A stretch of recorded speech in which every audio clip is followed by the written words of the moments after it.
श्रीलक्ष्मी श्रीमहालक्ष्मी क्षीरसागरकन्यका उत्तिष्ठ हरिसम्प्रीते भक्तानां भाग्यदायिनी।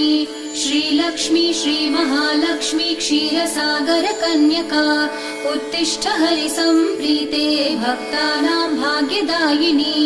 उत्तिष्ठोत्तिष्ठ श्रीलक्ष्मी विष्णुवक्षस्थलालये उत्तिष्ठ करुणापूर्णे लोकानां शुभदायिनी।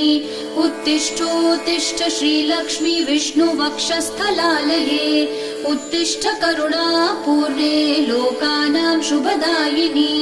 श्रीपद्ममध्यवसिते वरपद्मनेत्रे श्रीपद्महस्तचिरपूजित पद्मपादे श्रीपद्मजातजननी शुभपद्मवक्त्रे श्रीलक्ष्मी भक्तवरदे तव सुप्रभातम्।